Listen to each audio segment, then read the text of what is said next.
इस आदमी का नाम था जोहान, जो सियोल हॉस्पिटल में डॉक्टर था। उसे बिना अनुमति के दवा देने के लिए जेल भेजा गया, जिससे एक मरीज की मौत हो गई। लेकिन उसे नहीं लगा कि उसने कुछ गलत किया है। लोग उसे सचमुच पागल मानते थे। वो अपने घाव को बिना दवा के खुद सिल रहा था। उसे ऐसा करते देख अन्य कैदियों को बहुत हैरानी हुई। सबने उसे अपना बॉस मान लिया। उसे फेम तब मिला जब उसने जेल में किसी की जान बचाई। जेल का डॉक्टर एक इंटर्न था, जिसने मरीज के लक्षण देखकर तुरंत एम्बुलेंस बुलाने के लिए दौड़ लगा दी। जैसे ही वार्डन उसके पीछे सल्यूशन ढूंढने गए, कोई इन्फर्मरी में आया। उसने मरीज को देखा और समझ गया कि उसकी छाती में इंटरनल ब्लीडिंग के कारण सांस लेने में कठिनाई हो रही थी। सामान्य डिसइंफेक्ट करने के बाद उसने छाती में सही जगह ढूंढकर सिरिंज से ब्लड क्लॉट्स निकाल दिए। ये काम जोहान के लिए बच्चों का खेल था। थोड़ी ही देर में मरीज खतरे से बाहर था और होश में आ गया। फिर वो आराम से सफाई का काम करने चला गया। जब वार्डन लौटे तो उन्होंने सिर्फ जोहान का नंबर देखा। आज इंटर्न डॉक्टर शियंग का पहला दिन था। अचानक एक मोटा आदमी जमीन पर गिर पड़ा। शियंग उसकी जांच करने पहुंची। उसे पता था कि आदमी ने मछली का कांटा गलती से निगल लिया है और रात को एक्सपायर्ड सॉसेज भी खाई थी, लेकिन वो समस्या समझ नहीं पाई। तभी भीड़ से एक आवाज आई। आवाज तो सुनाई दी, लेकिन व्यक्ति दिखा नहीं। वार्डन ने आवाज की दिशा में देखा। सबने रास्ता बनाया। पता चला कि जोहान वही खड़ा था। इस समय शियंग ने उससे समस्या पूछी। जोहान ने उसे सार्कास्टिकली जवाब दिया और अपने जजमेंट को कंफर्म किया। उसने कहा, मछली के कांटे ने गले की त्वचा को छेद दिया और एक्सपायर्ड सॉसेज के बैक्टीरिया से इन्फेक्शन फैल गया, जिससे सूजन और सांस लेने में दिक्कत हुई। तभी शियंग को समझ में आया। ऐसा लगा जैसे किसी ज्ञानी ने उसे ज्ञान दिया हो। जोहान ने शियंग से मरीज के लिए ब्रीदिंग ट्यूब डालने को कहा, लेकिन शियंग एक इंटर्न थी और उसने कभी इस तरह की प्रैक्टिस नहीं की थी। जोहान ने उसे हाथ पकड़कर सिखाया।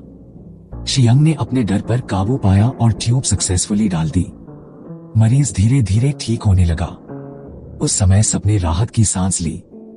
खतरा होते हुए भी शियंग ने जान बचा ली। जैसे ही शियंग जोहान को धन्यवाद देने वाली थी, वो आराम से अपनी ट्रॉली धकेलता हुआ चला गया। जब मरीज को बड़े हॉस्पिटल में ट्रांसफर किया गया तो शियंग ने डॉक्टर को बीमारी का सही कारण बताया।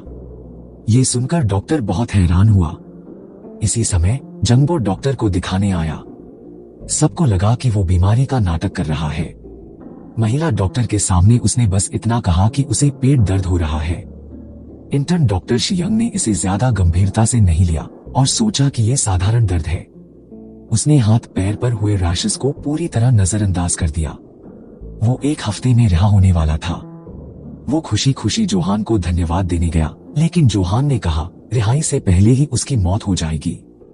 ये सुनकर जंगबो चौंक गया। पता चला कि जोहान उसकी बीमारी को शियंग से भी बेहतर जानता था। अगले दिन जोहान ने शियंग से मिलकर जंगबो की बीमारी के बारे में बताया। उसके लक्षण सिर्फ बुखार और पेट दर्द तक सीमित नहीं थे। उसे दस्त, उल्टी, हाथ पैर पर रैशेस, तेज बुखार और पसीना भी हो रहा था।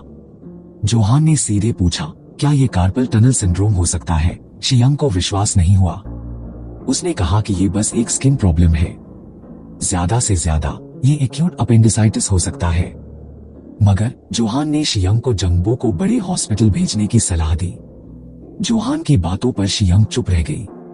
यहाँ तो बीमारी की जांच करने के लिए उपकरण तक नहीं थे। वो बोली, क्या तुम्हारी आंखें स्कैनर हैं? और सच में उसकी आंखें स्कैनर जैसी थी। शियंग ने गुस्से में उसे बाहर जाने को कहा, लेकिन जोहान ने साबित कर दिया कि उसका अंदाजा सही था। उसने कहा, तुम तीसरे साल के इंटर्न हो क्योंकि तुम्हारा महंगा बैग, कपड़े और जूते 2 साल पुराने हैं। इंटर्नशिप के दौरान 2 साल तक तुमने कुछ नहीं खरीदा। यहाँ तक कि उसने कहा, तुम आज रात विदेश जाने वाली हो, तुमने कुछ गलत किया है क्या? आखिरकार तुम किससे भाग रही हो? जोहान की तीखी बातें सुनकर शियंग का दिल टूट गया और वो रोने लगी। शाम को जैसे ही जंगबो की हालत बिगड़ी, उसकी नसें उभर आईं। वार्डन ने तुरंत 911 पर कॉल करने को कहा। उसी समय शियंग अपना सूटकेस लेकर विदेश जाने के लिए निकल रही थी। एम्बुलेंस पहुंच गई, लेकिन शियंग कहीं नजर नहीं आई। जोहान परेशान हो गया और शियंग को ढूंढने लगा। इस समय शियंग टैक्सी में बैठ रही थी। तभी वार्डन ने आकर उसे रोका वार्डन की बात सुनकर उसे पता चला कि जंगबो की हालत नाजुक है। शियंग अब दुविधा में थी, विदेश जाने का मौका या जंगबो को बचाना। अब जंगबो को बचाने वाला एकमात्र इंसान शियंग थी। जोहान जानता था कि अगर वो नहीं आएगी तो जंगबो की मौत निश्चित है, इसलिए उसने पैरामेडिक्स को रोका। शियंग ने सभी को निराश नहीं किया और आ गई। जोहान ने उससे विनती की कि वो जंगबो को बचाए। ये पहली बार था जब किसी ने उस पर भरोसा किया कि वो मरीज को बचा सकती है। यहाँ तक आपको स्टोरी अच्छी लगी तो वीडियो को लाइक करें, नेक्स्ट पार्ट के लिए कमेंट करें और चैनल को सब्सक्राइब करें। मिलते हैं अगले वीडियो में।